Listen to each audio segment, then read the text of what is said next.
जी बिस्मिल्लाहिर्रहमानिर्रहीम। अक्सर लोग सवाल पूछते हैं कि ये जो फस्तायत का दौर है कब तक चलेगा या इसकी हद क्या है। मैं कहना ये चाह रहा हूँ कि जितनी गवर्नमेंट की परफॉर्मेंस ख़राब हो गई है, जिस हद तक आप कह लें इंडस्ट्री की बात करें, ज़राअत की बात करें, हम यू कैन से कि जनरल बिज़नेस की बात करें, तो गवर्नमेंट का सारा जो इन्हिसार है वो फस्तायत पे रह गया है, वो ज़बरदस्ती पे रह गया है, वो जुल्म पे रह गया है। वो समझते हैं कि हम जुल्म करेंगे, लोग डर जाएंगे और कुछ ना कुछ पैसे, कोई नौकरी, कोई सड़क, कोई गली देंगे तो लोग हमारे साथ लगेंगे। मैं समझता हूँ कि दुनिया की तारीख में कभी ऐसा नहीं हुआ, लिहाजा यहाँ भी ऐसा नहीं होना।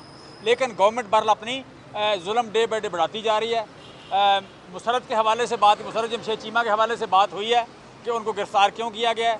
गिरफ़्तार मैं समझता हूँ कि आजकल जो लोग भी आवाज़ उठा रहे हैं, जो लोग भी आवाज़ उठाना चाहते हैं, या जिनकी आवाज़ ज़्यादा पावरफुल है, उनको गिरफ़्तार किया जा रहा है।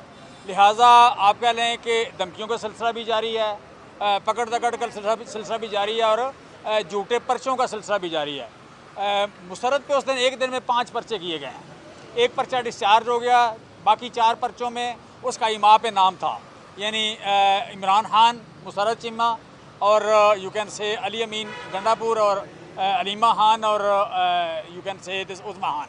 ये 5 लोगों के इमाम पे लाहौर में 5 अक्टूबर को जो कुछ हुआ। लिहाजा इमाम वाले किसी बंदे की ज़मानत रोक नहीं सकती, होनी थी। लिहाजा वहाँ पे मुशर्रफ की जो गिरफ़्तारी डाली गई थी को 2 बजे, उसके बाद आप कह लें कि बाकी सारे पर्चे उसके बाद थे। उसके गिरफ़्तार होने के बाद सारे पर्चे हुए थे और फिर नए तत्मे बयान में एक जाली पर्चा बनाया गया कि उसने पुलिस वालों को मारा है और पुलिस वाले ज़ख्मी हैं, लिहाजा उसकी ज़मानत कैंसिल हुई या ज़मानत रिजेक्ट हुई। सो मैं कहना ये चाह रहा हूँ कि यू कैन से कि जहाँ कहीं भी गवर्नमेंट को शक पड़ेगा, डाउट होगा कि फ़लाँ लोग मोबिलाइज़ कर सकते हैं आवाम को, फ़लाँ लोग जो हैं आवाज़ उठा सकते हैं, फ़लाँ आवाज़ें उनका इम्पेक्ट ज़्यादा है, उनके लिए इस वक्त पाकिस्तान में रिलीफ नहीं है। पाकिस्तान की ज़मीन उनके लिए भर तंग है। वो जेलों में रहेंगे या आप कह लें कि घरों में दुबक के रहेंगे। हम समझते हैं जेल में रहना ज़्यादा बेहतर है, घरों में दुबक के रहना हमें मंजूर नहीं है।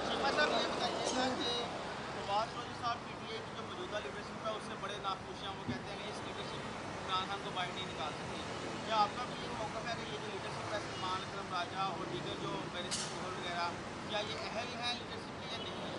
मैं समझता हूँ कि जितने भी लोग इस वक्त at the helm of affairs हैं, उन पे जो प्रेशर है वो मुआशरे को नहीं पता, उन पर प्रेशर बहुत ज़्यादा है।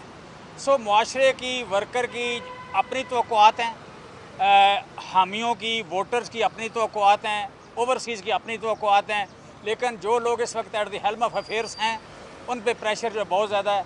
मैं समझता हूँ उनके लिए परफॉर्म करना इतना इजी बरल नहीं है।